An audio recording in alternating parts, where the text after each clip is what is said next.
சிருஷ்டிப்பின் எல்லா படைப்புகளும் கர்த்தரை துதிக்கின்றன. குருவிகள் துதிக்கின்றன மற்றும் பறவைகளும் அங்கே ஆண்டவரை துதிக்கின்றன. வானத்தின் நட்சத்திரம் துதிப்பாடலை பாடின.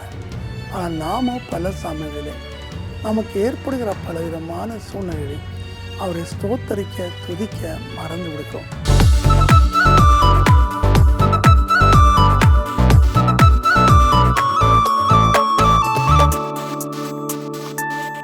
கிறிஸ்துவுக்குள் எனக்கு அருமையான என் அன்பு நண்பர்களே, என் அன்பு ஜப வீரர்களே, ஊழியத்தில் பாதையில் எனக்கு கையோடு கை உதவி செய்கிற தோழர்களே, ஆண்டவராகிய இயேசு நாமத்தினை வாழ்த்துகிறேன். இன்றைக்கு நாம் பார்க்க போகிற காரியம் துதித்தலை இன்பமும் ஏற்றதுமாய் இருக்கிறது என்று சங்கீதக்காரன் 147 1-2 சொல்கிறார். செம்மையானவருக்கு துதித்தல் தகும் என்று சொல்லி சங்கீதம் 33 1-2-3 பார்க்கிறோம். வாத்தியங்களை நேர்த்தியாக வாசித்து புது பாடல்களை துதிங்கள் என்று பார்க்கிறோம். சங்கீதம் 34:1, சங்கீதம் 145:2 உள்ளளவும் எக்காலத்திலும் உம்மை துதிப்பேன் என்று சொல்கிறார். ஆம், சிருஷ்டிப்பின் எல்லா படைப்புகளும் கர்த்தரை துதிக்கின்றன. குருவிகள் துதிக்கின்றன மற்றும் பறவைகளும் அங்கே ஆண்டவரை துதிக்கின்றன. வானத்தின் நட்சத்திரம் துதிப்பாடலை பாடின. ஆனால் நாமோ பல சமயங்களிலே நமக்கு ஏற்படுகிற பலவிதமான சூழ்நிலைகளில் அவரை ஸ்தோத்தரிக்க துதிக்க மறந்து விடுகிறோம். எனினும் அவர் துதிக்கு பாத்திரர் என்று சொல்லி வெளிப்படுத்தல் 5:12 பார்க்கிறோம். சரி, இந்த துதியினால் நமக்கு ஏற்படும் நன்மை என்ன?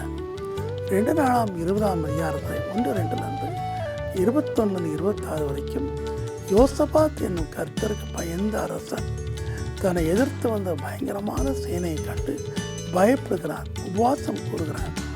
முடிவில் தீர்க்கதரிசியின் வார்த்தையின்படி அவரை துதித்து பாட தான் தனக்கு ஏற்படுத்தின மிலிட்டரிக்கு முன்பாக தேவனை ஆடி பாடி துதிக்க அனுமதிக்கிறான். பாருங்கள், பகைவர்கள் அவரை விட அதிகமாயிருக்கிறார்கள். இவன் படையோ பலவீனமானது. ஆனால் படைக்கு முன்னாடி யாராவது ஸ்தோத்திர பாட்டு போடுவாங்களா? யோசித்து பாருங்கள். ஆனால் முடிவில் நடந்து என்ன? சத்துருக்கள் ஒருவரோடு ஒரு சண்டையிட்டு அவர்கள் தாங்களை வெட்டி கொண்டு அவர்கள் சரிந்து போனார்கள். கர்த்தரை துதித்தார்கள், அவருக்கு ஸ்தோத்திரம் பண்ணினார்கள், தசமாலை கொண்டு வந்தார்கள். அந்த இடத்துக்கு பெராக்கா என்று பெயர் வைத்தார்கள். பல வருஷங்களுக்கு முன்னாடி நெப்போலியன் போர்னவெட் என்ற ஒரு பெரிய பேரரசன் இருந்தார். பிரான்சிலிருந்து அவன் தோன்றி அநேக நாடுகளை பிடித்து கொண்டிருந்தான். அப்படி இருக்கும்போது ஒரு நாள் அவன் ஒரு ஆற்றை தாண்டி ஒரு கிராமத்தின் மீது படையெடுக்க நினைத்தான். அவன் இரவானப்படினாலே அந்த ஆற்றுக்கு அப்புறத்தில் அவர்கள் அப்படியே இளைப்பாறி விட்டார்கள். காலை எழும்பி, சின்ன கிராமந்தானே, இதை எளிதில் நாம் ஜெயித்துவிடலாம் என்று அவன் நினைத்தான். காலை எழுந்த போது அவன் கண்ட காட்சி என்ன? அந்த சின்ன ஆற்றிற்கு அந்த புறத்தில் கிராமத்தின் மக்கள் குழந்தைகளை முதலாவது அந்த ஆற்றங்கரை ஓரத்தில் வைத்து கர்த்தரை துதித்து பாட வைத்தார்கள். ஆலயத்தில் மணியும் அடித்தது. இதை கண்ட நெப்போலியனுடைய கடினமான உள்ளம் உருகிற்று.